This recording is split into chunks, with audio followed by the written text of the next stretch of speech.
Hey folks, welcome back to Chris Wyatt's program. This one's the segment Braai Brews with Byron Shepherd from Morning Shot. Byron, let's see, we haven't talked, I think, about in a month and a half or something like that. Not much has happened, eh?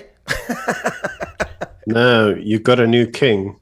And hail to the king, baby. That's all I can say. No, that's fascist dictator to you. Apparently, he's surrounded himself with Nazis as well. So. Well, should I wave hello to you? Hi, how's it going? So lots of people. Let's actually start off in the main story of this. Lots of people are actually praising his son. Oh, X. And apparently, yeah, you know, and little X comes on there like just as eccentric as his dad. And then the other son that everybody's praising now is Donald Trump's son. He's praising, and apparently everybody's like, he's like 6'9". How the freak did Donald Trump create somebody that was like 6'9"?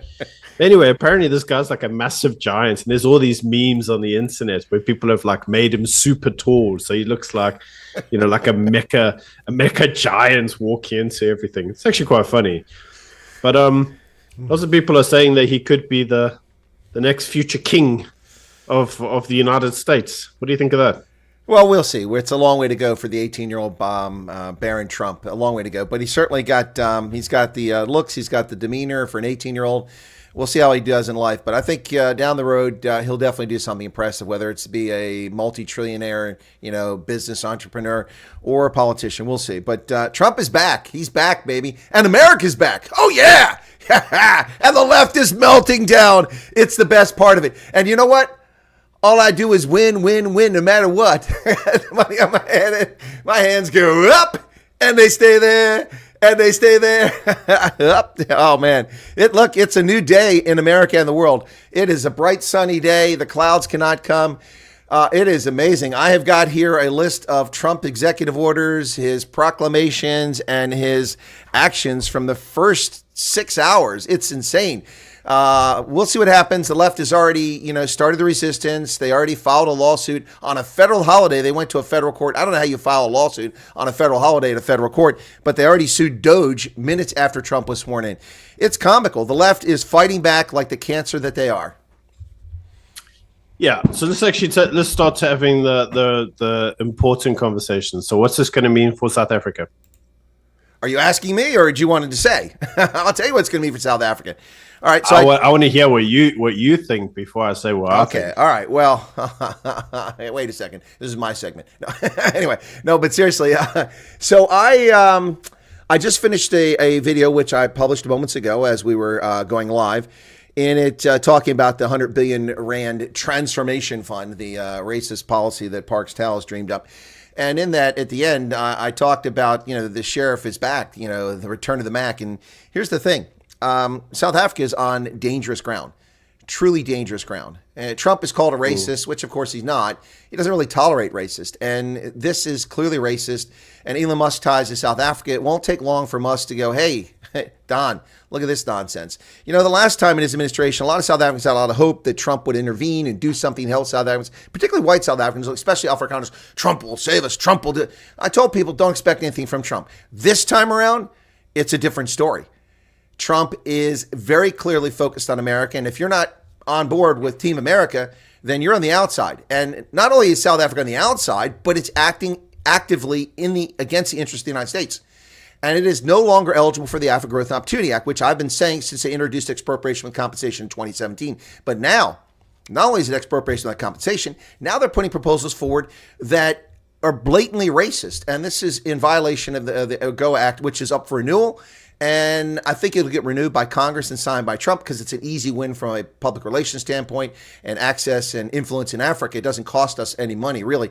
However, it's a great punishment tool, and I think South Africa is likely to get punished by the Trump administration. If it pays any attention to Africa, it'll probably be to punish South Africa for its bad behavior. And I think that there isn't enough money coming from Tehran, Beijing, or Moscow that can make up for the carnage that will result from South Africa's, thumbing its finger at the United States. So, yeah, I expect, I said last time, don't expect much from Trump on Africa, and I wouldn't expect much this time either. However, South Africa instead of just going along and doing their business and stealing their money, ANC quietly impoverishing black South Africans and only having the DA with no penis and testicles stand up and go, oh, oh, oh, oh, oh, that would have been the norm. But no, they got to poke the Don. You got to poke the Don. Bad move, South Africa. What's your thoughts? Yeah, so actually very interesting because I suppose we're going to almost be repeating some of my video for tomorrow. And one of the key things... Can I have some of the views? No. But anyway, so for those of you who want a sneak peek of it, it's actually around one of the key speeches that were done at Davos. Because for those of you who don't know, Davos is occurring right now, all while Trump's saying, screw you to the globalists. Now, if you don't already know, one of Trump's first executive orders is they actually withdrew the United States from the WHO. So hail to the king, baby. And his reason for it is he says that they fund the vast majority of the WHO in terms of their donations. But actually, the country with the largest amount of citizens and who should be paying the most actually pays the least, and that's China. So he says it's not fair. He just canned the whole thing and just said, look, we need to focus on our own issues. But one of the other speeches that occurred at Davos was actually from the head honcho of Old Mutual. And he had some very interesting comments to say. The actual speech by Ramaphosa was just ask commie claptrap bullshit. Sorry, I don't know if I can use that language. That's Loshin Hara on your language. There's some of the evil tongue. But what we did notice from him is he basically said that South Africa, in your words, shouldn't poke the bear. And funny enough, those were his exact words. And he says that actually South Africa is a very small economy and means nothing to the US. And so if it was really smart, we'll keep quiet, keep doing what is in the background, and just let itself go unnoticed. He says, but that's not what's going to happen. Now, why is that not going to happen? Well, it's not going to happen because Cyril is leading the G20 this year. And so Cyril, for those of you who don't know, Cyril Ramaphosa, about a year ago or so, actually resigned from office when it came through to Palapala. And the insiders in the ANC say, allegedly, we have to say allegedly because we have no concrete proof of this, even though we've spoken to some of the people that were involved. But they say, Cyril basically said, look, I'll stay on as president, but I'm only there for the speeches and the conferences, and after the G20, I'm out. So he's basically been an absent president. He's kind of there, but he doesn't want to be there. Right? So very interesting. The guy says everybody else at the moment is pursuing nationalist policies, and South Africa can't pursue a nationalist policy because there is no nation to pursue. So he says, all you can do is what all emerging economies are going to do. They're going to have to keep quiet, basically accept that they're on the peripheries and make do with everything else that's going on. And he says very, very normally, what should occur in this instance is you keep doing your little bits of reforms, you pick up the scraps, and ultimately you'll do just fine by keeping your head below the parrot. And the very first thing Cyril says right afterwards is, oh, we want more representation. We want more globalist bullcrap. We want everybody to be more homogenous and more multinational, whatever. And the biggest problem in the world, according to Cyril, is that emerging nations have to pay their debt. He says he finds it outrageous. How are they ever going to progress if they've got to pay their debt? And Chris, the entire thing just made me sick to my stomach because, the moron seems to forget that he's able to do what every other country on the planet can do. He can raise taxes, use taxes to create infrastructure programs in the country. Those infrastructure programs can be used to advance our economy and create goods that we can sell abroad and therefore enable us to become a bigger economy. It's what the Nats did. It's what they did in Singapore. It's what the freaking Japanese did after their country was bombed to the Stone Age in World War II. But in South Africa, 30 years later, our answer to how do we fix the economy is basically to put more taxes on white people and tell white people they can't have jobs. This is what we left with, man. Like, I love my country and all, but even I sometimes, man, I shake my head and I just think to myself, like, fuck this shit, man. Like, what the hell? Yeah, no, I understand where you're coming from. I find I get incredibly frustrated by this horse manure about forgiving debt. What is this forgiving debt? It's immoral. If you borrow money, you should pay it back. We have loaned Africa hundreds of billions of dollars over the past 6 decades. Much of it's never been returned. In fact, a friend of mine, a former ambassador, Phil Carter, who also worked at the U.S. African Command, when I was teaching at War College, I had him come up as a guest speaker frequently to our students from Africa and from the U.S. He is one of the architects of the HIPC program, the Heavily Indebted Poor Countries Initiative, which was designed in the 1990s. As a consequence of that, Ghana's debt was nearly wiped out. Mozambique's debt was wiped out. Billions and billions and billions of dollars they borrowed and squandered through their corrupt governments. And then they went on another spree of borrowing money. And then we had enhanced HIPC, which forgave a second round of countries and a second round of debt. And then the first thing that happens before anything comes out of COVID, before anybody's businesses collapse, before any data comes and says, oh, trade is down, people are trapped, they can't buy things, economies are, before anything, all the finance ministers rush off to Addis Ababa and they start screaming, debt relief, we need debt relief because of COVID. COVID's 5 minutes old. It's February of 2020 and you're screaming debt relief? You're frauds. You're immoral. Pay your debt, because this is what happens. We forgive the debt, and then they come back to the trough and want more money. That's what Ghana is doing right now. Screw you, Cyril. Screw you, heavily indebted poor countries. Stop being beggars, because all you do is call us racist and attack us for being imperialist when we give you money and this is the shit you feed us back. So read between the lines. I've had my fill of this crap. Anyway, how's that sound for a rant? Well, that's exactly how I feel, man. No, like I say, there's few instances where I actually just sit there and I watch an entire speech, and I just get annoyed, because it's obvious to me what's going on. You know, a lot of this idea comes through this idea of charity. You know, that there's a concept called Sadaka. Sadaka is charity, but they forget Sadaka doesn't always have to be money. Everybody thinks maybe it's because of Christianity and, you know, put the old money in the box or the connection plates. It can be time, it can be advice, it can be, you know, labor, it can be anything. Spending time with people. The guy could go there to the world stage and he could do what Lee Kuan Yew did. He went out there and he basically said, you know what, just send us all your experts. And everybody said to him, yeah, but you know, the colonialists, we don't really want colonialists. And he said, screw that. Send me your experts. I need to learn from the experts. Once I've learned from the experts, I'll boot them anyway and just, you know, say thanks very much. And I'll build. And I will build like there's no tomorrow. And Singapore went from being a small little fishing village to a great big powerhouse, because they used what they got from abroad. But you know what they didn't do? They didn't go, give me some money.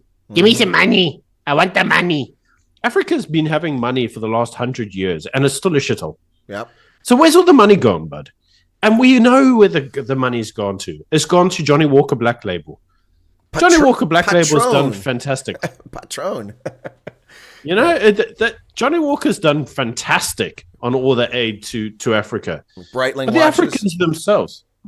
the Africans themselves haven't. We've not progressed. No. Africa is at the end of the colonial era. Most countries in Africa were 2 and 3 times more advanced economically per capita GDP than Southeast Asia. And now they're 4 and 5 times behind it. South Korea, Singapore, Malaysia, even Indonesia, which has had a lot of challenges geographically with volcanoes and hundreds and thousands of islands they've got to connect with infrastructure, is far better off than anywhere in Africa. It's all because of the stupidity of Africa. It really is. And people are going to take that the wrong way, but I don't really care. I'm sick of people pretending that things are good in Africa. I mean, I saw this with Koji Senso Ramakopa at the Copacabana. Oh, sorry. I was doing the electric slide here. You can do it. Ramakopa, however, is actually doing very well. He's doing very well because it's easy bar to get over by simply stop stealing money. Okay, so yes, he is doing well. Okay, but I'm picking on him for his stupidity at Davos. He gets up at Davos and he talks about.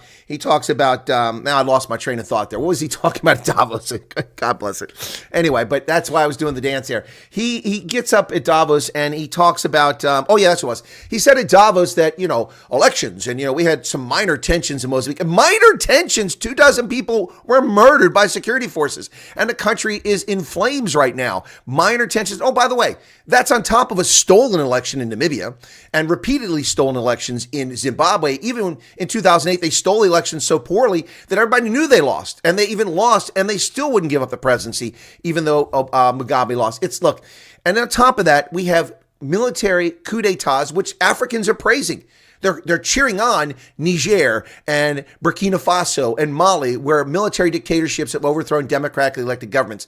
This is not step forward; it's backwards. And Coach Senso Ramakopa is at Davos saying, "Well, we just need development assistance here. We've got to, dude, you've got to get control of your societies. It's out of control." Oh. They've had development assistance, but since 1994. Since South Africa, but Africa since 1960. They've had development assistance for how long? If this were a business, you'd close it. It's a fact, mate. You just said, look, the business isn't working. You got to close and do something else. It's not a going concern. It's not making a profit. No. It's a failure. And if it wasn't for the money that the world, by the way, where is the $4.3 billion? I've been asking this since 2020. The African Development Bank gave $285 million to the ANC in the early stages of COVID in the spring and summer of 2020. The International Monetary Fund gave them, I forget how much it was. Anyway, it was a total of, so the International Monetary Fund, the World Bank, and the African Development Bank combined was $4.3 billion, over 80 billion rand. Where's that at? Is it the house that Paul Mashatile lives in the Western Cape? Is that where it went? I don't know. But it sure as hell didn't go to South Africans, and it sure as hell didn't go to fixing your broke-ass ports and your pothole-charred roads and your stolen rails and your ineffective criminal policing. Oh, my goodness. Don't get me started. I'm ready to go. I'm ready to go, Byron. Let's go. By the way, while I'm at it, what's the deal there? Are you cutting cakes with the president? What's with those sabers on the wall behind you? Are you some kind of Nazi? So those sabers, you're the first to. Oh, so well done, Chris. So those sabers are actually from 1904. Okay. Oh, so they're colonial. They're colonial.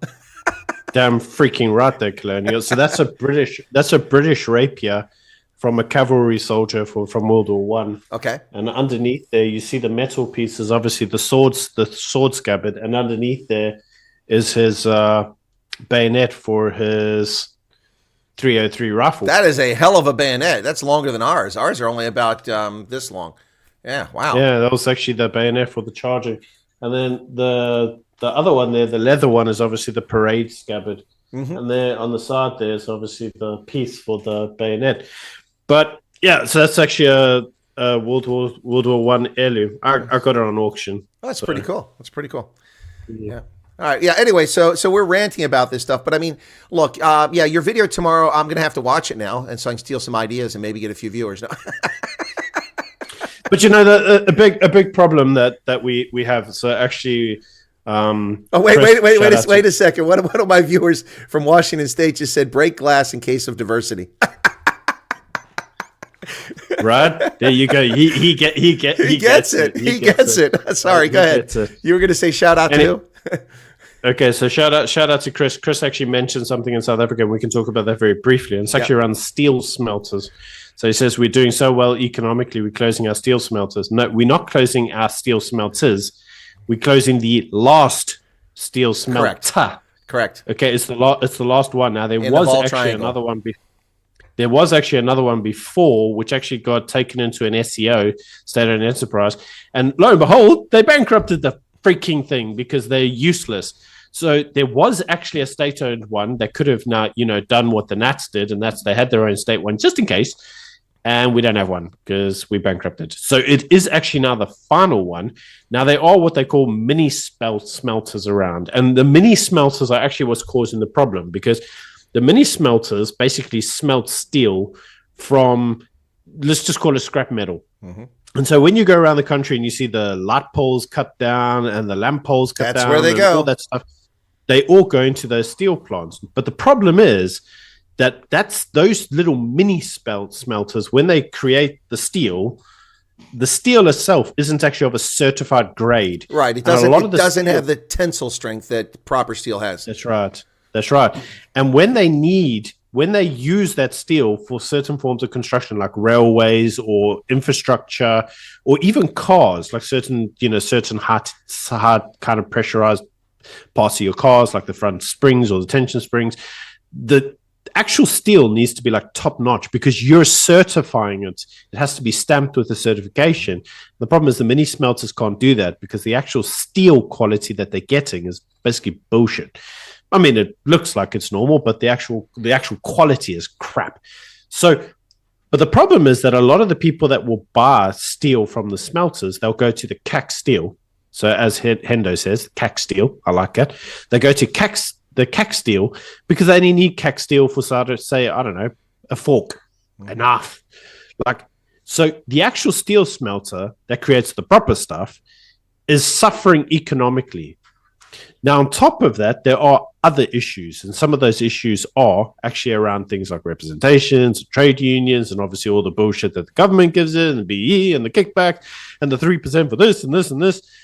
And so overall, they're actually saying that the actual company itself basically just can't make money because when you go out there and you need to get like your standard steel for just the normal bullshit, it's coming from the mini smelters. If it doesn't come from the mini smelters, let's just say for knife and forks, they just buy from China. It's cheap shit that, the Chinese are flogging. It doesn't have the strength. It's not of the right grade, but the Chinese don't give a crap. And what that's meaning is that overall, any big, large infrastructure like that needs to work basically on the rule of, scale, rule of large numbers. And they can't get that large numbers. So the way they could get large numbers is obviously by having good infrastructure spend. But there's no money for infrastructure because we keep stealing all the money. And it's not that the money isn't there. The projects just never get made. So he's sitting there with all the steel and there's no orders for it. And he's just like, they say that they've been running at a loss now for like a year. And they've been telling the government that they've been running at a loss for a year. They've sent numerous memos to the Department of Trade for how long? Patel ignored all of them. They've not convened a meeting in 3 years, and they've just said, we'll just screw this. And the upshot of that is that all the car manufacturers are basically saying, well, there's no point in making cars in South Africa if we can't get steel. And they're like, yeah, but you could import the steel. And they're like, have you seen the railway ports? Have you seen the railway stations? Have you seen the ports? Like, we're never getting the parts in. And then they also said, well, there's no point in you making parts here either. All those tool makers, just close them. They're like, why not? And they were like, well, think about it. We can import the steel and then make it here. There's a cost, there's a delay, or we just import the part. It's better for us just to import the part. But then if the part's going to be delayed getting here, and we're on time scale because we're going to build cars, we'll just build them in Germany where the actual parts get made, or in China, or in India. And so a lot of the car industries are now saying, hang on, if this space closes, you can forget the cars. We're moving them abroad. Like, it's already difficult making cars in South Africa right now because of electricity and water. And then you want to basically pull away the infrastructure that we need to make them. They're like, screw this. So you got to ask yourself one question. Why has all this happened? Hey, the answer's obvious. Government policy. No other reason. No, that's exactly right. I did a video on this, and I talked about this. Of course, Arcor Metal, the Franco-Indian global powerhouse, was at one time the largest steel manufacturer in the world after the merger. I don't know if it still is, but if they can't make a profit in South Africa, there's something seriously wrong. You got competition from cheap Chinese steel imports. You've got load shedding, which has cost Arcor Metal a ton of money, and production time. When your production line shuts down for 6 hours, you miss deadlines, and you also mess up the production, chain going along.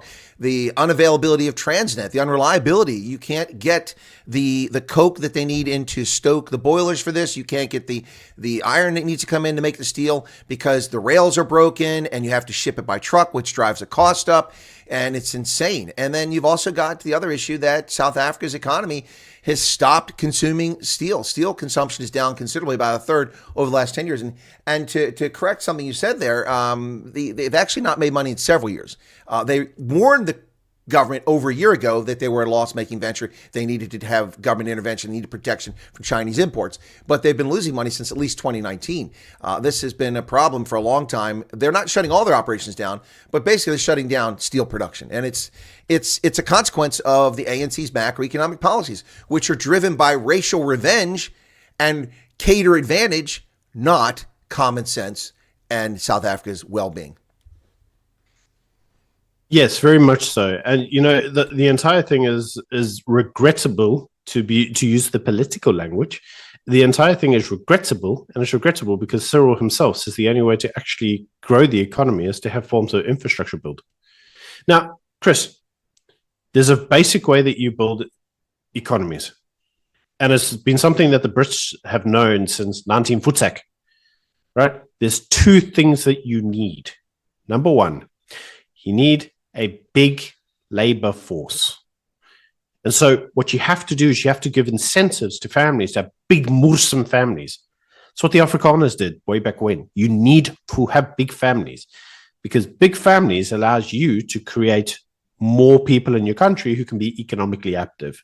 This is the whole idea of how do you measure an economy. It's usually around, the number of people and so forth. There's a very complicated way of doing that, but that would be a video on its own. So I'm going to avoid that.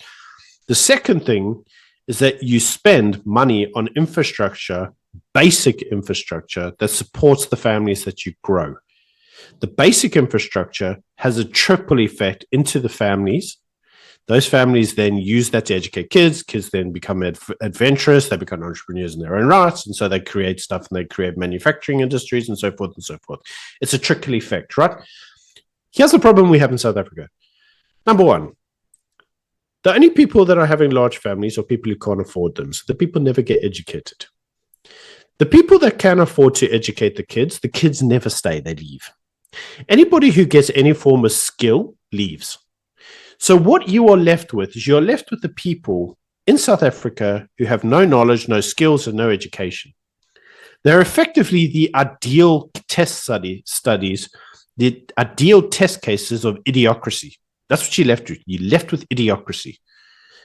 On top of that, even the idiots in idiocracy that are left don't have the infrastructure to have the trickle effect down to the local economies to allow them to educate people and go through the economies and so forth and so forth.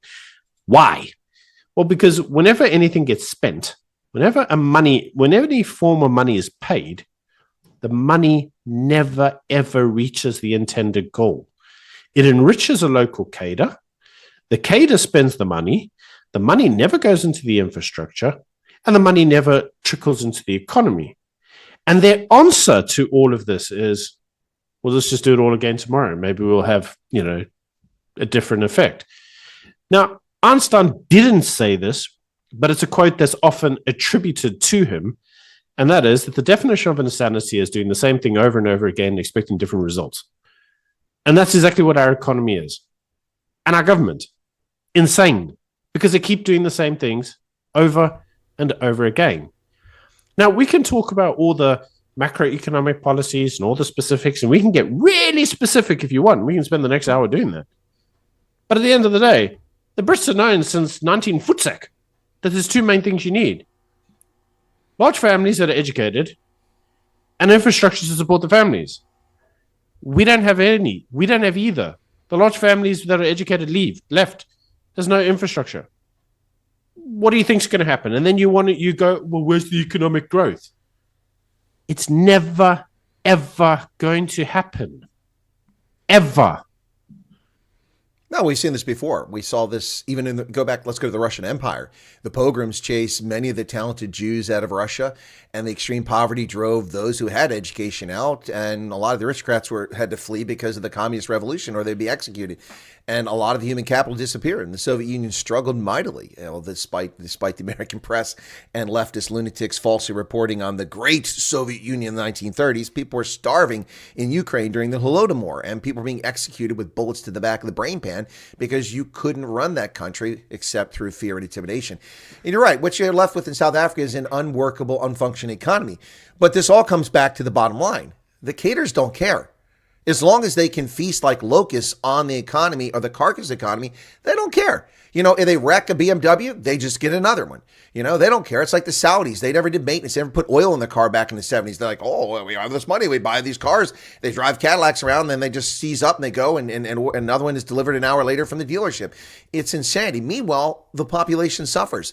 The human capital departs for New Zealand, the United Kingdom, United States, Australia, wherever they go, China these days, even Vietnam. There are South Africans everywhere in the world because they can't work in South Africa because it's racist policies, it's failed economy, it's lack of security. It's insane. I mean, I just chatted with Giselle yesterday, a friend of mine, a musician from South Africa, who's originally from Namibia, and their home has been broken into twice since they moved into it last year.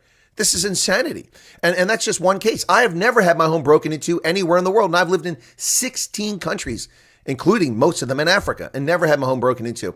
This is, I mean, there's so many problems here. The bottom line is that South Africa's in a death spiral under the ANC, and the DA is responsible for it. They joined this government of national unity, and they've gone quiet. They're like sheep. They're just grazing on the perks and privileges of the state instead of fixing. They've gone silent on NHI. They've gone silent on Bella. They were so bellicose and so loud and so opposed to the Bella bill. And now they just rolled over and taken up the backside like they're hanging out in a gay nightclub. What's going on here? Ooh, was that a reference that went too far? Sorry. Anyway, the point here is that they're complicit. They're doing nothing. This so-called government of national unity is just a grand coalition of like-minded leftists who are running South Africa in the ground. Now, having said that, the DA has good intentions, but the problem is that the stink is on them. They're part and parcel of the destruction of South Africa now. So they have to answer for it. But I don't think voters will ever make South Africa's government answer for it. What do you think? There's going to be lots of people watching this saying, oh, you know, we're terribly negative and you should just leave South Africa and, you know, immigrate and leave. And actually, it's a great country. Fight for it. Fight for it.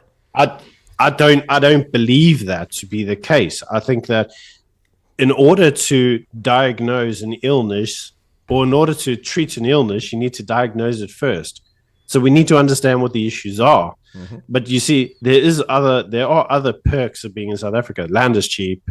Life is relatively cheaper compared to a global stage.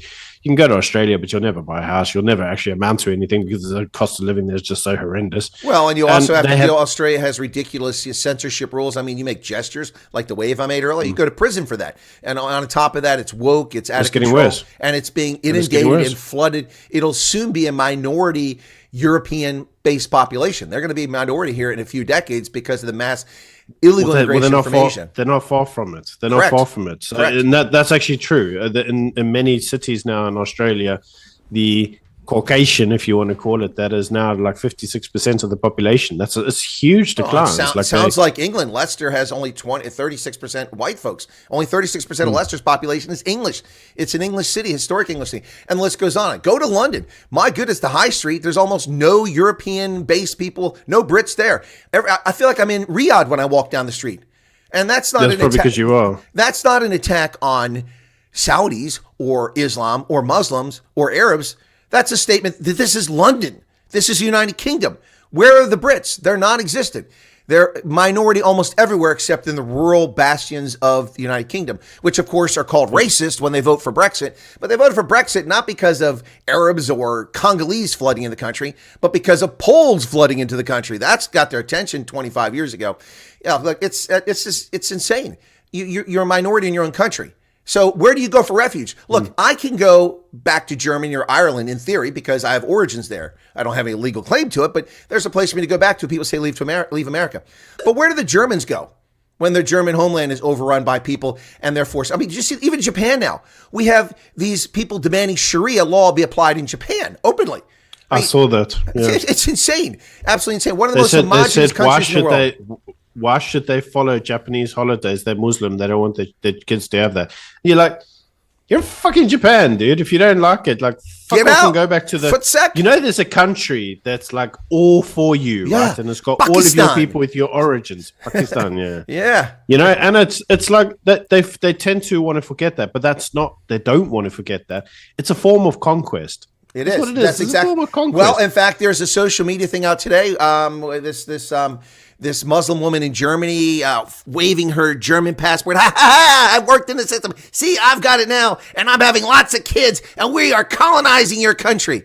Oh my goodness, it's insane. It's absolutely insane. But that is actually the mindset, and actually that is what's happening in the UK. And so if you watch any kind of video on it, you'll see that's exactly what's happening. But that's what I say. South Africa isn't actually that bad, and on top of that, South Africa is not that saturated. So whilst there's all these problems, there's a lot of opportunities for those who want to be entrepreneurial and be creative. With that being said, you can't coast in South Africa. If your goal is to coast, It's not going to happen, bud. Like you can't. In many economies, you can coast, no problems. You can go there and do bare minimums and what, and you'll be fine. Can't in Africa, man. Like you can't coast. There's no coasting here. Now, I got to interrupt with something here. Garrett just gave us news, and I looked it up while you were chatting there. Another murder of Germans by criminal alien invaders. A 28-year-old Afghan citizen murdered a 41-year-old man and a toddler in a park in Aschaffenburg moments ago. Unbelievable. This is the gift of that wasn't moments ago. That was actually it's reported moments ago. I didn't occur moments ago. Yeah, sorry. And just to actually go, I know about that because the person who was knifed and the kid was knifed was a Jew. I didn't know that. There was further. Yeah. So and they think that the target was racially orientated, or should we say religiously orientated. Well, whether it's religiously orientated or not, he's not a German citizen. He's an Afghan national. Why is he there? Angela Merkel. Of course. Anyway, yeah. So. Yeah. Yeah. Hey, let's shift for a second here. Okay, I want to get your feedback. I presume that you're paying attention to the Teflon Don's executive orders and his actions. I mean, renaming the Gulf of Mexico the Gulf of America. Look, I said when that came out, I said, that's wrong. It should be the Gulf of the Americas, because North America is on the top, Central America is in the west, and South America is the bottom. So it's the Gulf of the Americas. But he's renaming the Gulf of Americas, Mount McKinley. Once again, taking away Mount Denali that Obama named it. I mean, those are minor things, but there are some big changes here, national border emergencies, all kinds of things. Which of these executive orders or policies or actions by Trump stood out to you, and which ones would you like to chat about here real quick? African Idiot just gave a 140 Rand super chat. Thank you for that. Did I hear Footsec? You did hear Footsec. Anyway, so which ones stand out to you? I'm curious, as a South African. So, African Idiot, let's just say it properly, it's Footsec. Yeah. Well, I pronounce Afrikaans the way I like. just saying Footsec is actually what Donald Trump said to all the immigrants. So apparently the thing that I liked the most was there was actually apparently some planes with some Afghan nationals, as you've been talking about them, that was due to come to the US, and he said Footsec, and 1,600 of them were sent home. So good on the Dom. I really like his idea, and I'm glad that he's done it, that he's basically canned all the international aid, because international aid is very rarely used for the purpose of international aid. What it's actually used for, and we've seen this in Ukraine, is they're just money laundering schemes, and that's gone. Money laundering's gone, bud. Oh, sorry. I thought you were continuing there. Yeah, no, look, it's not just that. We have these people that showed up with what I call the American Invasion application, the app, the CBP-1 app that the Biden regime created, which people all over the world downloaded, and it told them how to game the system and lie and come to our borders and claim political asylum.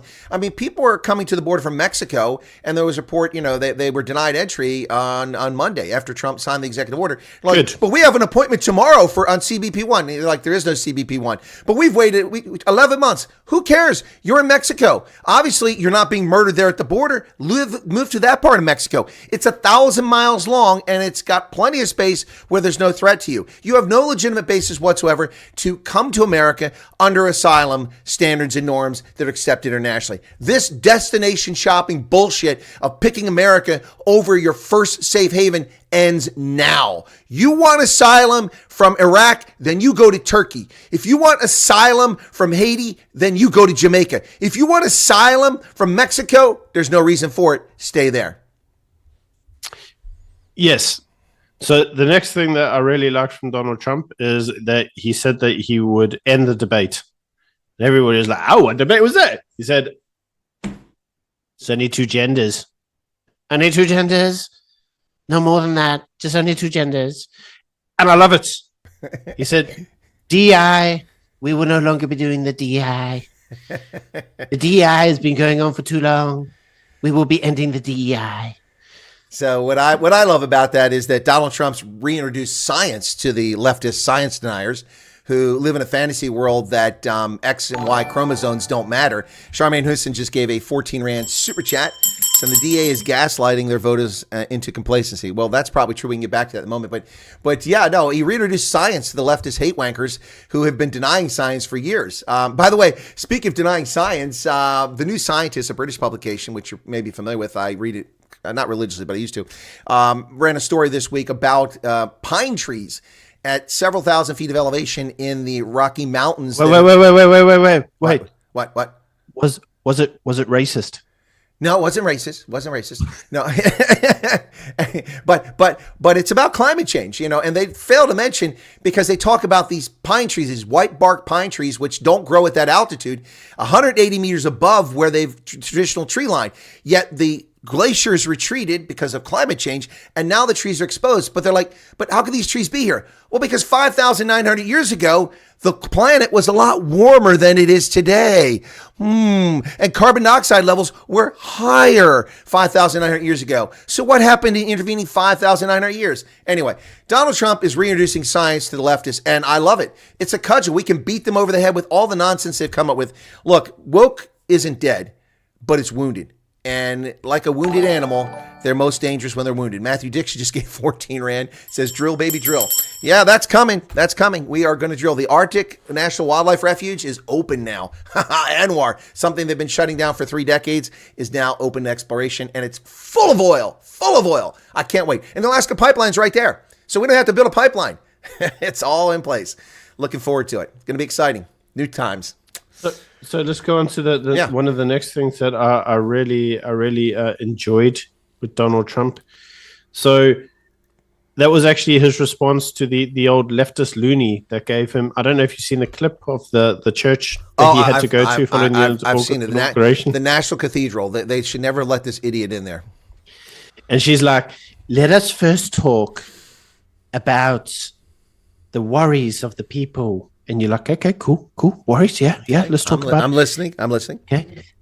The LGBT children and the transsexual children. And you just don't see feel like, everybody's safe. like, I loved Melania. If Melania could have been handed a firearm, that woman would be dead. Oh my gosh. And then JD Vance is like, what the fuck? They're like, who the fuck let this woman in here? Even pregnant Tiffany was like bemused. You know, she usually has nothing to say. Marla Maple's daughter. Like they all really worried now. Yeah, because he just said they don't exist. He just said there's only 2 genders. Like, fuck off. Like, weren't you listening? Like, come on, man. Like, you know, to use a Joe Biden colloquialism. Like, come on, man. You know, like. My mind's going blank. Oh no! I just thought they don't quit. But you looked at her. You just looked at her and you thought, who the fuck thought this was a good idea? Exactly. That's the question. I bet you she was a Biden hire. Well, I mean, they've got her on tape a few years back, you know, when the Minneapolis riots were going on and they're freaking out and she's out there running her mouth about Donald Trump. I won't talk to him. No, but you'll lecture to him if I were you 4 or 5 years later. These people are they're dangerous for the system. They really are. They are really, really dangerous people. And you know what? Like I said, people like here in America on the media, the conservative, woke is dead. It's not dead, folks. Trump didn't get 80% of the vote. That demented lunatic Cackles Harris came close in many states. People need to realize that while we have the House, the Senate, and the presidency, and in theory, the judiciary, we don't have the Supreme Court because John Roberts is a fake conservative, and so is Amy Coney Barrett. So we can't even count on a 6-3. It's more like a 4-4, and then one goes the other way, split. So the reality here is that we have all that, but it's tenuous, and Trump has to move with alacrity. And I'll tell you what, with these executive orders, that's exactly what he's done. The 8,000 military members who were discharged will be reinstated, brought back in the military. If they want to come back in, they'll be promoted at the rate they would have been promoted. So if they miss a promotion, they'll get promoted. So they might have to go to promotion board. They're going to be paid all the back pay. We're talking 4 years. I wish I had been in and refused to jab. Do you know how much money I'd be moving to South Africa tomorrow? I'd have a ton of money. I'd have 4 years of a full colonel's pay before taxes. My goodness, unbelievable. Wow. Plus your promotions. You could be a general by now. Nah, there's But no any generals case- in my career field. I was the highest level I could get. But the point is that that's a lot of quan, man. And they the housing allowance, they owe you all that stuff, man. Oh my goodness. Jeez. Plus my retirement now would be boosted even higher. Anyway, that's a different story. Anyway, I have to respond to a comment in the section. So Tom Smith says, "What does Zulu math look like?" So the typical math equation in the Zululand is if Sipho gets 10 rand and the government gives him a grant of 10 rand, how much money is left? And then the answer is usually nothing because that's racist. So that's what it looks like, bud. Now you know. Yeah. Hey, so Trump issued an executive order, which is questionable and debatable, and I think that it will go to a court challenge, and I'll explain why he did it. My argument as to why he did this was because he wants this to be part of the national discussion, plus it's a distraction while he executes his other policies. But he went after something because the way that the 14th Amendment has been illegitimately interpreted. The 14th Amendment was passed in 1868, was meant to reverse the Dred Scott decision of 1857, which declared that slaves weren't citizens of the Republic because they were property. And so now that there was no slavery as of 1865, December 6th, in 1868, they passed the 14th Amendment granting citizenship to the former slaves. But it has been interpreted to mean that anyone who pops out a baby on U.S. soil, except for diplomats, they become citizens. Well, that's bullshit. Yes. And so apparently that's no longer the case. Well, it's not no longer the case. He signed an executive order, and there's already a lawsuit coming to challenge this. The question, and that's good, because that's what he wants. He wants to raise this so that it goes to the courts, and so the Supreme Court, while it supposedly has a conservative majority, will make an opinion that determines it clarifies that. And I hope that happens, because this is nonsense. We have tourism, destination shopping.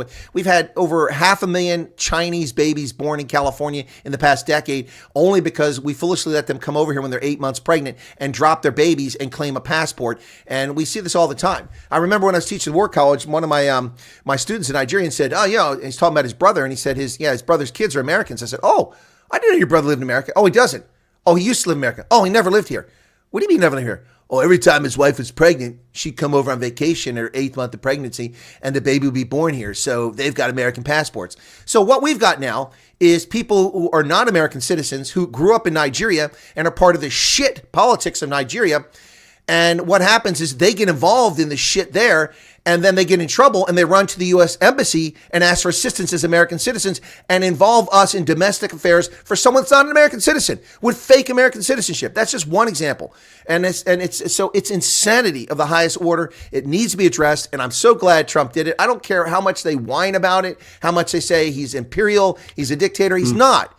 He's trying to get this thing challenged, and this is intentional. He wants it to go to the courts. It's going to go to the courts. But I think this is one of the smartest things he did. Yeah, and so there is actually a larger point at play for those of you who are South African. One of the other reasons that this causes difficulties is because the Americans have this really funny thing called global taxation. And so basically, if you're an American, you get taxed at an American rate regardless of where your income is or where you are in the world. So it's one of the shitty things about being an American, is why some of the rich people actually renounce their American citizenship, because they don't have to pay American taxes and they go to tax-free zones. But you can't go to a tax-free zone and basically sit there and, claim that you're not American, and so you don't want to pay it. The minute you're an American citizen, you have to pay certain taxes. Well, yeah, you're talking about income tax, personal income tax. That's right. I mean, if I live in South Africa, I still have to pay income tax in America, even though I'm not benefiting from any services, any national defense, nothing. The only benefit I get from living in South Africa from the Americans is that I get access to the consulate if I need services. That's it. But yeah, 100%. But the thing is that these individuals that you're referring to don't. Right, and so we've actually had that. There's a American citizen who grew up in France who there's a warrant out for his arrest because he owes the government, for like 10 years of income. He never filed a tax. He's like, I've never lived, and I'm 28. I've never lived in America, and they're trying to come after him. It's ridiculous. But here's the other piece of it too. If you are someone who falls in this category, you don't get double taxed, at least. So, for instance, there's double tax treaties. No. So I have stocks. I have Richemont, based in Switzerland. That's Rupert's company there. I have shares in that, and I get taxed in Switzerland. So I get a 1-for-1 tax credit on my taxes here because I've already paid the taxes. There's reciprocity. So as long as the country has reciprocity in taxation, you don't have to pay it. So I have dividends from Japan, I have dividends from Switzerland, dividends from Germany and in the UK, and all those dividends that are taxed there, I get reciprocity. But what sucks is that our dividend tax rate is lower than most of those countries. So Germany, I pay like 40% tax, and here I only pay 28. I mean, it kind of sucks, but yeah. But people don't realize that the Americans, the government, the IRS will come after you wherever you're at. So go ahead and get that passport. But you see, a lot of them don't, and that's actually one of the reasons that this has now become an issue, because for the longest time they know these people are happy to use the passports, they're happy to travel on the passports, they're happy to use the consulates, but they don't want to pay the tax. But there is an international agreement that you got to pay the tax, and they don't. So that's one of the reasons that it's come up as an issue. And from that respect, yeah, I agree. It needs to be reviewed. The other thing that I kind of find very funny, and you've seen the memes, right?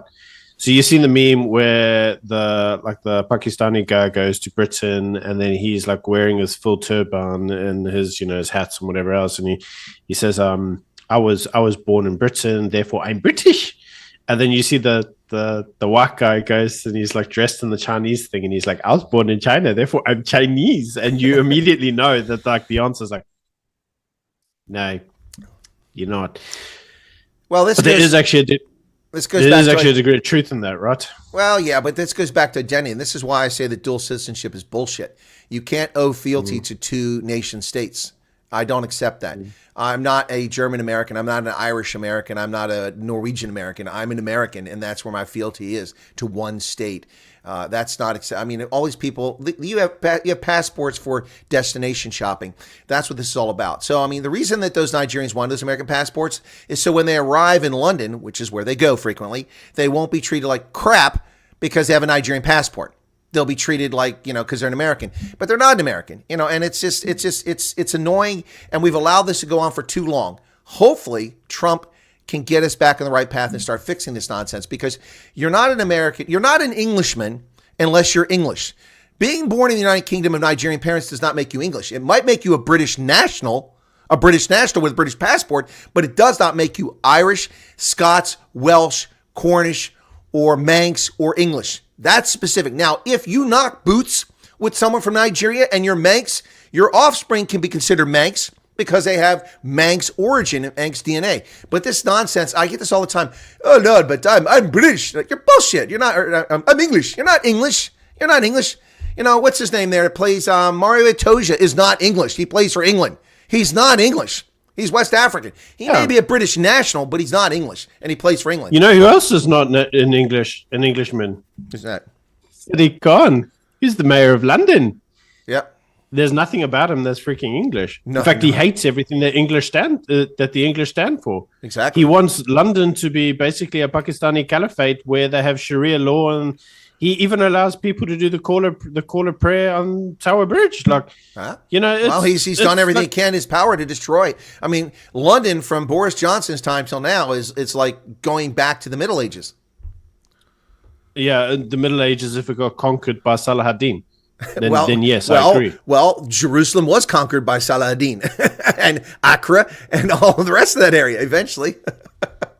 Well, as long as we're agreeing that it has gone back to the Middle Ages and what it's done is it's been conquered by Salah ad-Din and his army, then yeah, cool. I'm in agreement. It has been, which makes it the last 1,000 years of history of English history completely bullshit and obsolete. But that's true. I'm assured that Sadiq Khan and his ilk have been there since forever. They've just risen to prominence. BBC told me that. Oh, you mean they were there? Yeah, no. It's like watching the Robin Hood movie, and it's full of, the Moors. Yeah, because the Moors were all over England in the 1500s. Total nonsense. Oh, my goodness. Hey, so we got a national emergency at the southern border. I think that's overdue. Time for South Africa to declare a national emergency at the Zimbabwe border. We have a border? I was waiting for that response. That is perfect. Well, yeah, there's a dry creek bed that people cross over near Bite Bridge. I don't believe it. Well, Charmaine asked. What's a border? Charmaine asked a question. What do we both think about Lesotho asking for land?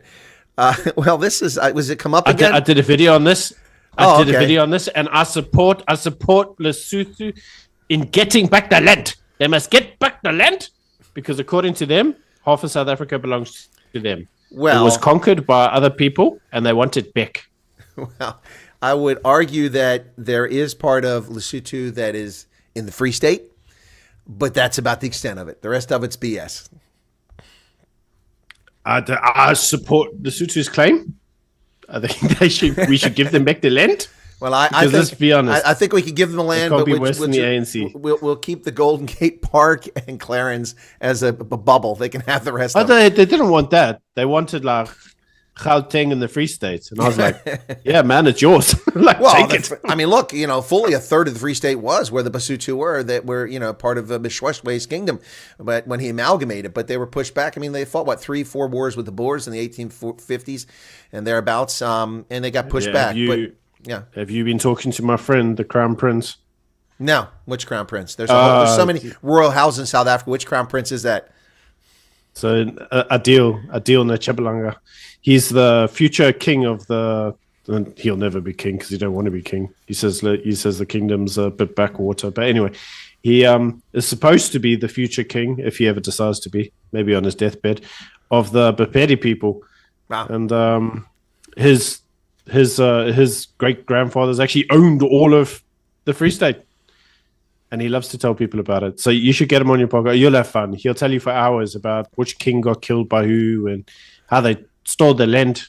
They should give back the land. Send me his contact info and a WhatsApp. I'll get him on because I love to talk history, and I've talked a lot about that. But yeah, no, the Bapedi people. I got you. It's there's so much about South Africa's history that's just absolutely fascinating, and most South Africans have no idea their own history, especially those born free, because of the indoctrination and the false history being taught that's focused on liberation and not the entire history of South Africa, and also a distorted version of liberation. The ANC's version, in which Steve Biko is a stalwart ANC member, not in which the Black Sash movement never occurred. Not. It did occur, in which Helen Suzman disappears from the argument, in which the evil colonialists did nothing to end apartheid, even though we sanctioned South Africa. Anyway, but the list goes on and on. It's like the Apartheid Museum at Gold Reef City, which apparently is closed now, that I've been to several times. And every time I went to it over the years, it became more and more fiction and less the history of South Africa. When it first opened, it was brilliant. It included everything. It talked about, about the Freedom Charter and about the true authors of it, which were largely Jewish South Africans. They were not the authors. They were not the ANC, the Pan-African Congress. Yeah. Yeah. Dude, you want to know what's happening in the Jewish community in South Africa, man? Oh, it's not good. Oh man, it's terrible. Yeah. Like the numbers here. Oh, it's got to be well below 50,000 now from a peak of 250,000. Yep. 250,000, man. The numbers are horrendous. Horrendous. If the ANC really want to talk about genocide of a people, dude, man. Like their numbers. Well, the way things are going, I'm going to personally know 10% of the Jews in South Africa. Well, you're only going to have to know like 3 of them, and you probably know all of them. Exactly. I know a dozen. It's going to be 10% of the way things are going. Gee, many crickets. No, seriously, man. It's quite something to see, man. The numbers have shrunk. But the biggest problem is like a lot of them are like highly educated, very well resourced. I'm gonna go back to say highly educated again, and usually the skills that they have are like wanted like 100% by someone else, and unfortunately, a lot of them have been poached internationally for some very senior jobs, but. Man, the numbers are like dreadful. Absolutely. Yeah, dreadful, man. Two things. Alan Coates has said next time maybe invite Jos to the Braai. We can't do that. He's been accused of being a racist. Why would we have him on the program? We can't have him to the Braai, Bruce, unless we're going to skewer him. We'll tag team and attack him. Ronaldo, why did you do this? Anyway, but seriously, what about 1,500 pardons for the January 6th hostages as Trump identify them? And I'll let you respond, and then I'll give you one case of just how Orwellian this entire prosecution was. But what are your thoughts about that? I give 2 shits about that. I want to talk about look at all the bloody pardons that Biden gave his entire family. There's nothing to see there. Let's go. I want to come back to that. I want to talk to the part about the pardons. Pardoned. You're all pardoned. Well, it's. Well, I don't know what. By the way, I would challenge that legally, because there's nothing in the Constitution that says the president has the preemptive pardon. He can pardon people for crimes. He can't pardon someone for a crime if they haven't been charged and convicted of it. So I think that those pardons will be historically the first ones overturned in U.S. history. If someone has the courage and money and resource to take it to the court, it'll go as high as the Supreme Court, and they'll be found that it's not in the Constitution. So I think they'll be overturned. But on the 1,500 pardons, so Brandon Straka, who's an internet personality, content creator here in America, conservative, I think he's gay too. I don't remember. I don't really pay much attention to that. But anyway, that's neither here nor there. But anyway, but Brandon Straka, he was at January 6th, as was I, and he was covering it as a journalist, as was I, but he was well known. I was not. So I had 23,000 South African followers at the time, but and which was 200 short of Morning Shot at the time before my channel was censored. But anyway, even though they had a 6,000 viewer head start. But anyway, so Brandon Straka was there. 79,000, but sorry. Yeah, stop rubbing it in. Stop rubbing it in, man. You look, I mean, ever since Ramon left that channel, it's just grown like crazy. I don't know what the hell's going on over there.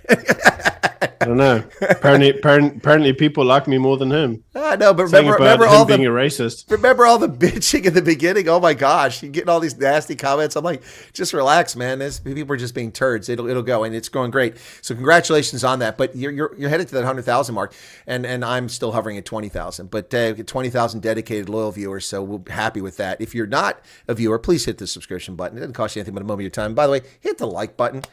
That was easy. Byron and I do this for free. We're not really making any money off this. Trust me. We do this to get the word out there and share stuff with people. But Brandon Straka was at the east side of the building, and he was filming. He spent 8 minutes there filming. Because he was famous and well-known, probably because he's gay too, because they claim they love gays, but they target gays all the time, the left does, to expose them if they're clandestinely gay, out them, and also to attack them just because they're gay and then claim it's for other reasons. But anyway, Brandon Straka was arrested, and they threatened him with 33 years in federal confinement for standing outside the building on a public street, making a video for 8 minutes. They said that he encouraged and yelled for people and exhorted them to break into the building. There's no evidence of that on his video or anywhere else. That's a lie by the federal government. And they arrested him and locked him up and put him in pretrial confinement.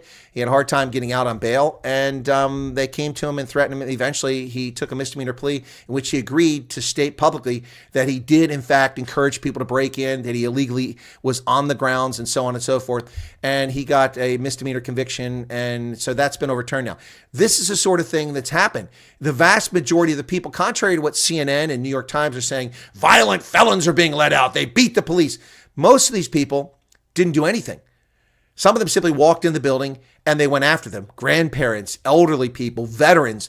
They attacked them viciously. They slandered them. There's videos of them getting escorted in. They're like, come exactly. have a look. And they're like, those people, the White House. Some of those people refused to back down and take plea bargains. They've been in jail for 3 years without a criminal charge. That's a violation of the Constitution. You cannot be held without a charge. Only a limited amount of time. Unless you're on the right, because then you're a hard right extremist and you're basically equivalent to terrorism. I actually want to come back to just something that was sent by Hendo. Hendo's a loyal viewer of yours. He's one of my moderators, my fantastic moderator. Sorry, I'm lying. You can accuse me of doing fake news. It was Erica. Sorry, Erica. What's the fake news? So Erica says the Jews that are left here in South Africa seem to be coming down to Cape Town. So yes, Erica, that is 100% correct. So the shul in South Africa that's doing the best is all in Cape Town. However, I don't know if that's representative of there being a big Jewish community in Cape Town or just a big community in Cape Town full stop. Because pretty much everybody's moving to Cape Town. If you're from Durban, Gauteng, who cares? That's what everyone's going to I was about to interject and say, well, nice observation, Erica, but the reality is that everyone except Byron is moving to Cape Town. Hey! I'm in Temu, Cape Town. Okay, Temu, Cape Town, also known as Port Elizabeth. Well, Ronaldo's going to have to move to Gordon's Bay soon. Oh yeah. Look, at least you know what? Like, you can joke about PE all you want, but actually the infrastructure is still okay. I mean, when I look at what's going on in in Durban or Joburg, like we're nowhere near that, man. Like actually, we're still okay compared to those places. Joburg is a disaster. Like, whoa, man, it is. that's No, absolutely. disaster. No, but you're right. I can attest that PE is pretty good shape. The roads in pretty good shape. I know. I repaired them. I fixed potholes when I was there last time. And but then, actually, in Coca up the road, they just got funding for 180 million to fix their road. Our N2 here has just been resurfaced. A lot of the stuff here in Cape Town, a lot of the stuff here in PE has all just been resurfaced. The roads are actually, even my road where I live, completely resurfaced. It's actually doing pretty good. But then I look at like Ramon's area, where he lives in a like quite nice area in Joburg. What a disgusting shithole, man. Yeah. Everything there, potholes, lights cut down, no water, no power, like. Yeah. Johannesburg is finished. Joburg is finished. It's Tshwane is right behind it. The Central Business District has been a mess for a long time, although the new mayor claims it's being cleaned up. Well, you can pick up the trash for a 2-block stretch and take a photograph. It doesn't change the reality of Tshwane. It's a mess. Has been for a long time, regardless of who controls it, because it's been a fractious coalition government. It's not been an outright governorship. If one party controlled it, then you could see results and you could blame them or you could congratulate them for what they're doing. But yeah, no. So when I was repairing the potholes in Port Elizabeth on that main road that goes up from the port there. Summerstrand. It's a 4-lane divided road. But anyway, I was fixing those potholes with the DA, and I posted that photograph on Twitter, and then Gareth Cliff retweeted my thing. And I got like 160,000 views on that tweet. I've never had anything like that. Anyway, but the responses were comical. Oh, these colonialists, look at them. These white racists. I'm like, dude, I'm not even South African. Shove it. Footsec. I love how people just assume things when they look at you. I mean, the only thing you should assume about me when you look at me is I'm devastating and handsome. Beyond that, you know nothing. So there's a lot of people in the comment section. They're all saying the same thing. Like everybody goes down to the Garden route, Cape Town. Mate, Durban's great. Not Durban. Port Elizabeth is great. Like it's enough of being in the Cape without being in the Cape in terms of prices. It's close enough that if you want to go on holiday, I don't go anywhere else. I go to Cape Town for holiday or down the Garden routes, even though I kind of live down this area. It's a nice part of the country to live in. But it's not as economically active as Joburg. And, mate, just I don't know what to say to you, man. Like, Joburg is just a shithole. I can't say it enough. Like, and even if it wasn't a crap hole, there's too many damn people there. There's too many people. It is just wall-to-wall people. But I've got to clarify something for my audience that Byron just said. Yes, Port Elizabeth, nice place to live. But it's boring. I said we don't have the economic activity of the other places, and that's the fact. But it's incredibly cheap to live here. It's you can get big land, big houses, and it's quiet. Like I don't have the crime that I got friends that live in Joburg, and they're telling me all the crime they get. I don't get any of that stuff. Ronaldo don't get any of that stuff. Like our lives here are like very free. different. I don't get smash and grabs. I don't get hijackings. I don't get muggings and stabbings and what. Like, it just doesn't happen here. It's a very simple place to live. The one thing I do have to complain about PE is those stupid speed bumps. Well, we do love our speed bumps. Yeah. They don't paint the damn things. They don't light the streets properly, and you're going to speed limit, and you rip your axle off. If you don't know the streets, you better go about 30 kilometers per hour on the side streets in PE. I'm just saying, Chris, man, you got to have a double cab. If you're driving anything that's not a double cab in this city, you're wasting your time. Well, look, I'm sorry, I can't afford a double cab. I'm not a cater. I'm just a poor white guy. Oh my goodness. Anyway, so national emergency at the southern border, national energy emergency. I'm not really sure why we declared that one, but I'm loving it. I mean, declaring the cartels as international terrorist organizations, that's huge. If South Africa would declare that's massive. criminal, if South Africa declares criminal organizations to be terrorist organizations, we could see a change. But yeah, that is massive. So for those of you who don't know, which you might not, the reason that's a big, massive thing is because what it does is it actually authorizes the US military to do whatever they freaking hell want to the cartels, because technically they're terrorists. And they don't actually have to go through a shitload of bureaucracy in order to do strikes and whatever else. What it also means is if they actually find, like, you know, some dude's Al Capone's hideout, they just napalm the living shit out of it because it's a terrorist organization. So it's massive, man. It's a huge big target on their backs. It's basically a huge big FU. Like, we're done. We're done. We're not dealing with this anymore. We've been nice. But now we literally authorized to drop a nuclear bomb on you if we want. It's huge. Well, this is one of those things that the left loses its mind over. They're like, well, the military can't be used on the border. Seriously? I mean, the whole purpose of the military is national security and national defense. The border's being invaded. However you look at this, that's reality. But here's the truth of the matter. You know, the left, who is not very well versed when it comes to legal cases, screams, posse comitatus, posse comitatus. I remember watching a movie back in the 80s. Did he just say pussy communist? Posse comitatus. Anyway, which is a federal law that limits U.S. military activities. But the U.S. military has been used as an army of occupation in the states that were insurrection at the end of the Civil War. The U.S. Army has been used to put down veterans' riots on the mall. That was wrong. In the 1930s, they beat veterans from World War I who wanted their bonus. The U.S. military has been used to put out forest fires. We've been used for disaster relief, Katrina. We have been used to ensure that small black primary school children could attend Little Rock School after the Brown versus the Board of Education and the racist Democrats in the South wouldn't let black kids go to school for integration. The Army was there to protect those kids. And the Army has been used to put down the riots in Los Angeles. The Army has been used for the past 4 decades in the counter-drug war on the border, which most people don't even know about, with JTF 5 and JTF 6, which do counter narcotics work, intelligence, and logistical support for the border agents. And so the Army can very much be used in this fashion. And Donald Trump is more than welcome using that fashion. I just get a little bit nervous when we start using the military to go after drug cartels, because drug cartels are serious. They will hunt down your family and murder them. And I'll give you an example of something that happened when the captain shot down that Iranian commercial airliner in the Persian Gulf back in the 1980s when Reagan was president, because it had the identification friend or foe as a tactical Iranian jet fighter rather than a commercial airplane. I don't know why they did that, but that was the signal they sent out. And they shot him down, killed hundreds of people. That guy's wife was murdered, assassinated in California in a minivan. They killed her like a year or two later in revenge for that death. The Iranian forces did, their secret forces, Secret Service. So that's my concern. Military becoming targets of drugs, drug cartels. I'm very concerned about that. And I'm kind of glad I'm retired from the military right now, because that's not a fight I want to get in. That's what the people that do in the Drug Enforcement Agency do, law enforcement does. They choose that career path. I chose to defend the nation, and that didn't include drug cartels. But anyway, they can use the military for this. The left is going to scream and cry, but they have no basis, no leg to stand on. So there you go. Right.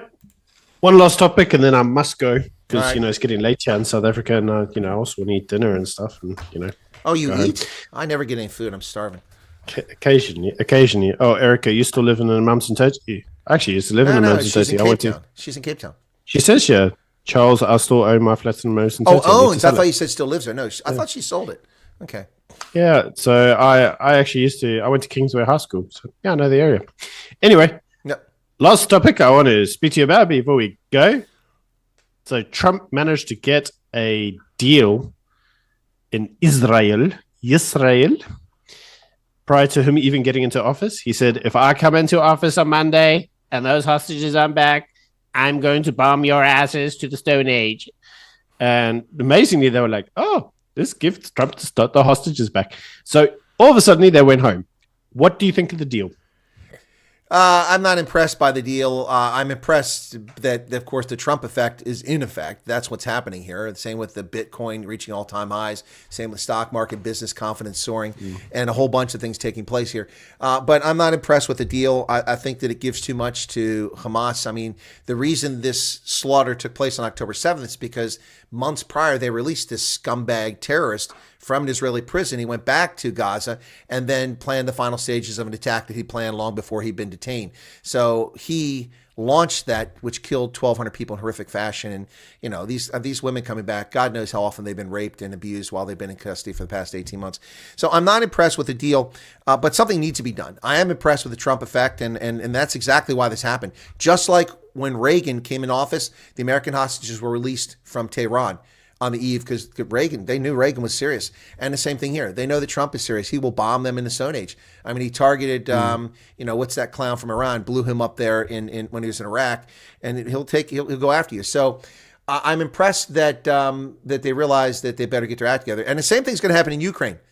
The grifter in chief, Volodymyr Zelensky, and Count Vlad are going to have to work something out, or they'll be held to pay for that. Not as quickly as this Gaza deal, but here's the other piece about the Gaza deal. I said don't trust it. Hamas will renege. They already did renege. They didn't deliver the hostages when they're supposed to. They didn't respond when they're supposed to. They will obfuscate. They will delay because they don't care. They're just buying time to reorganize. I also don't think they have the hostages. I think that the chances of those hostages still being around, I think, is rather slim. Well, 3 of them were. A whole 3. And the Israelis have pretty decent human intelligence. That's why they've not bombed some areas, because they know where some hostages are. So yeah, I don't think many of them are still alive, but yeah, there's some that are still alive. Did you see that girl came back missing 2 fingers? Yeah, she's because they blew her fingers off with a rifle shot. Gee, many crickets. So there's a few things actually I want to talk about that, and I'm going to educate the Colonel. We're going to call this "Educate the Colonel" section. Well, so go ahead. Okay, so let's start off with some good Jewish law for you that you won't be familiar with. So Maimonides, who's basically the biggest Jewish sage going, said that, and this is where it comes down. It says redeeming the captives takes precedence over supporting the poor or clothing them. There's no greater mitzvah than basically redeeming the captives. So there's a Jewish tradition that you must do everything possible to redeem the captives. And so when Netanyahu went out there and he did this deal, he invoked Maimonides' saying, because he basically said, I have to get them back, regardless of what. However, the Mishnah, which is an interpretation of Jewish law, says one does not ransom captives for more than their value. And what this Mishnah is often interpreted as meaning is that the duty to get your captives should not be overridden by grossly overpaying for them. If you grossly overpay, you shouldn't do that. Well, that's what they're doing. They're grossly overpaying. That's my point. Which, according to Jewish law, you're not meant to do. So let's actually look at what it equates to. So one Jew, one Israeli, is currently being traded for 30 Palestinians. And one Jewish soldier, IDF member, is being traded for 50 Palestinian members, which actually means that there's a lot of individuals in Israel that do not support this entire deal. They say that it's a bad deal. Not because it's just a bad deal, but because it actually violates Jewish law, it violates Jewish principles. But more interesting, now that we can stop educating the Colonel, because there's some Jewish law for you. Well, thank you for the arcane Jewish cleric and legal scholar input. Cool, because then the reason, and some of you may look at that and go, well, why was this even relevant? Because these were actually the laws that Netanyahu used when he said, this is why I'm doing the deal. More interestingly, the last time they did a prisoner exchange, some of the prisoners that were released were actually the masterminds of this entire debacle. That's what I said. And so many individuals are now complaining in Israel that all they're going to do is they're releasing all the individuals who are basically going to perpetrate a second version of this entire attack in the first place.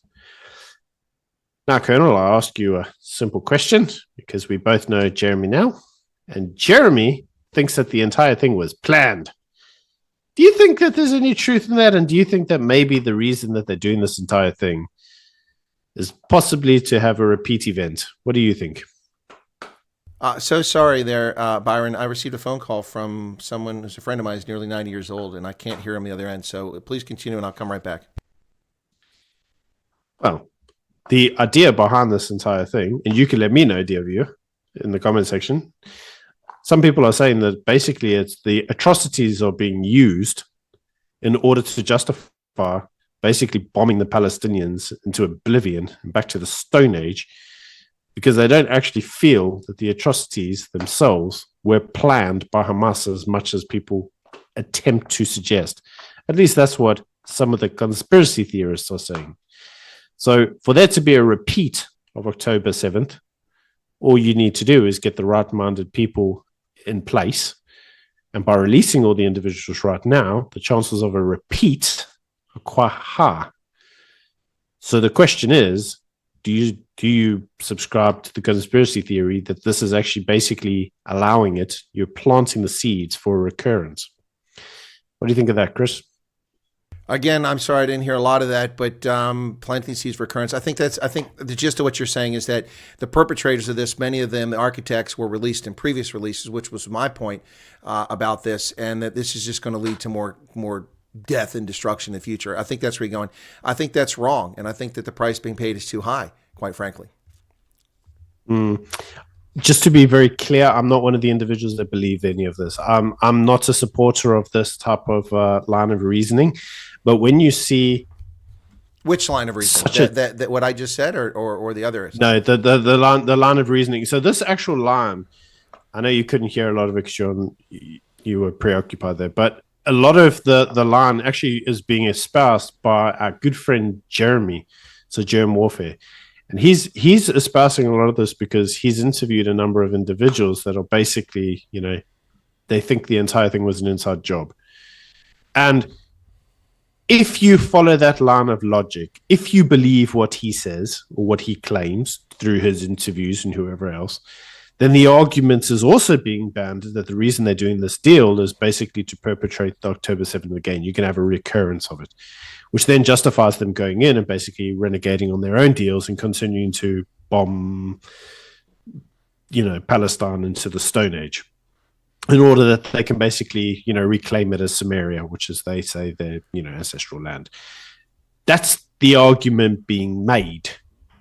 I just want to make it clear, I'm not in agreement with the logic, but I just wanted to hear from what you think. As I say, I've heard this line of logic from Germ. We both know Germ. What's your view? Well, I haven't heard from Germ. I don't hear much from Germ these days, and I have a hard time figuring out where he's at. I think he might be back in YouTube. I'm not sure, but it just beggars imagination. He got cancelled for it again. He's like Scott Balson, man. They should start their own program on the satellite network. No, listen. This is just backcrap crazy. I'm sorry. Conspiracy theories can be entertaining at times, but remember, Byron, I've worked in the highest levels of geopolitical strategy at the United States and dozens of countries with presidents and kings and prime ministers and militaries and corporate titans and billionaires. And geez, you think they would have got some of that money come my way. But anyway, I haven't. But the point here is that I just find it implausible. I mean, first off, have they ever been to Gaza? There's nothing there. The only plausible reason for, trying to destroy Gaza is to wipe out the Palestinians, which is not the objective here. Because if it is, it's very inefficient. You could kill these people a lot easier than they've been doing it. I mean, I cannot. It's implausible. I'm not buying it for a second. It doesn't make any sense. Why would you want this to happen again? And I guess part of the conspiracy theory might be there, well, because the people in Israel aren't just Israelis. And the perfect case of that is 2 of the hostages released aren't even Israelis. They're a Romanian and a Brit. And yes, I know dual nationality, but they're from Romania and from the Great Britain. The point here is that I'm not buying this for a second. What I am telling people, and I bought this and I identified this the day that it happened, is that the IDF and the government of Israel fucked up royally. They screwed up beyond belief. I mean, let me just run through some of the things. What moron puts your early warning defense network on a cellular telephone system? You put that on hardwire lines when you have fixed positions for defense along the border. You also have redundant comms for HF, VHF, and on top of that, you rely on satellites as a third means. The last thing you rely on is mobile telephones. This is beyond stupid. I mean, they took out the cell phone towers like that, and they couldn't communicate. That's what led to the deaths of so many people and why the IDF was so slow to respond. Plus, they ignored a lot of stuff that was happening. They grew fat and comfortable because they hadn't faced this in a long time. I mean, the last time they sort of faced this sort of, anger was the Intifada. And it wasn't even on this scale. It wasn't an invasion. It was just inside their territory. This is a major screw up, and lots of people are trying to make excuses and come up with conspiracy theories for why it happened. The bottom line is the IDF failed. The IDF intelligence actually identified this and told the government about it 5 months, 7 months, 9 months prior to it happening. In fact, one Israeli analyst purportedly predicted within a couple weeks when this was going to happen, and that analyst was ignored. As an intelligence professional, I get angry and up in arms when people talk about intelligence failures, when intelligence analysts are ignored because the authorities dismiss them. Well, we know better. We're the generals. We're the experienced one. We're the prime minister. We're the cabinet. We know best. You don't know shit. And that's why 1,200 people died, because of your failure. And everybody is running around, and I don't know if Jeremy's in this, they're trying to make excuses, come up with reasons, and talk this nonsense. What does Israel gain by allowing another thing like this to happen? I mean, you don't have to allow it to happen because it's going to happen anyway. Israel is in a dangerous neighborhood. You don't even have to do anything to piss off freaking people in Lebanon to start bombing you, or the Syrians to be pissed off at you. The only people you're at peace with are the Egyptians, and that's tenuous. But the bottom line here is that I'm not buying it for a second. I mean, people can interview whoever they want. I'm not buying it. It doesn't make any sense. There's no gain here. And who wants Gaza? Keep the damn thing. The West Bank, Judea, sure. Judea, I'll buy that. Very interesting, actually, the story of Gaza. But anyway, before I actually answer that, so Marilyn says Israel wants to build their own canal. They need Gaza. So you see? So, okay. And Gert says, so you mean another false flag at Byron? Seems plausible. Anything's plausible these days. This is where the logic comes in. By the way, I just want to make it clear. I'm with you on this. Okay. I don't agree with any of this stuff. That's why I asked you what you think of what Jeremy says. We both know. We tend to be in agreement on most of our analysis. And we here's the irony thing. If folks watch Morning Shot since Byron's been on and watch my program, if you're honest and objective and you watch our videos independently, you'll notice that we independently come to many of the same conclusions, come up with a similar analysis, even though we're worlds apart. We live in different parts of the world. I guess it's because we're, old white guys, although Byron's not so old. Be surprised. I don't want to say my true age on camera, but I'm not that young. I was cutting you some slack. Just take the win. Anyway, it's very interesting that if you actually look at the history of Gaza, at one point in time when the Egyptians were actually asked if they wanted to govern it, and the Egyptians said no. And they asked them why, and they said, and I quote, they said, it's full of terrorists. And you're like, and it's okay, you know what people don't, it's just a burden. Realize. It's just a burden. Who wants it? But you know what people don't realize? They're like, yeah, but the Israelis created a wall. They built a wall, and they kept the Gazans out. But you know what they don't realize? So did the Egyptians. No, they built a bigger wall. And when the attacks started, when the IDF responded after waiting 2 weeks patiently and reasonably. They were like, hey, don't come here. Don't come here. Oh, wait, go somewhere else. That looks like a Nazi salute. I need to tell you that right now. They were like, don't come here. Go somewhere else. No, but the Egyptians shut down the border. They all fled south to try to go into Sinai. It's the opposite of Moses getting through the Sinai. They were trying to get into it. They were trying to go the other way. They're like, where's that bloody staff? We want Pharaoh. Take us to Pharaoh. Chris, I wish I was 39, but yeah, that was some time ago. So yeah, sorry, but anyway, it's actually very interesting because obviously we all hear these lines about how they all like been cornered off and they got nowhere to go, and nobody actually talks about that. Like the Egyptians were asked, "Do you want Gaza?" They said no, and the Jordanians were asked, "Do you want Gaza?" And they said, "Nope." The Jordanians don't want Judea. They don't want the West Bank back.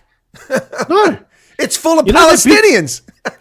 They've been asked these things, and they're like, do you know what's also funny, Chris? Did you know that prior to the formation of Israel, do you know what Israel was called?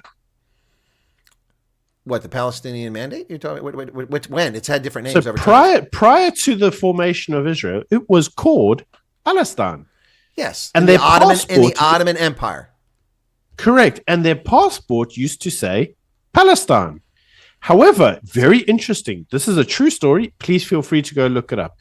Very interestingly, the Muslim inhabitants of Palestine refused to be called Palestinians. They said only the Jews are called Palestinians. Correct. We don't want to be called Palestinians. We also don't want any passport that says we're Palestinian, because we're not Palestinian. Only Jews are Palestinian. Right. They're the Philistines, not us. Think of the irony, bud. No, it is Think irony. of the irony. Well, and also here's the irony too. Jordan doesn't want the West Bank because they're already a minority inside their own country, outnumbered by Palestinians. They don't want more of that. I mean, people ignore this and forget about it. King Hussein, his son now, the younger one, the special forces guy, they got a problem. They got a powder keg. Palestinians, nobody wants them. I mean, the Kuwaitis, the only good thing for their perspective, the ruling family of Kuwait, was that a lot of the Palestinians fled because they betrayed the Kuwaitis when Iraq invaded in the Gulf War. So they sent them back in after war and said, get out. And they were a huge part of the population in Kuwait. So there was a big depopulation of Kuwait in immediate aftermath. And that was filled by Bangladeshis and Indonesian Muslims who came over. But nobody wants the Palestinians. Nobody, except Rashida Tlaib. Anyway, bud, that was the last segment. I suppose we should call it there. Been over an hour and a half of talking cock. Praten cock on Braai Brus. Hey, Hendo, if you're still here, one of the other mods, put the link up to my video that just dropped as we went live. That's the video on the 100 billion Rand racist transformation program, or fund that's going to be a kitty for the ANC to steal money from and ingratiate their politically connected caters. But please put a link up to that, folks. Become a subscriber. Hit the like button. 113 likes. Gosh, can we get a little higher than that?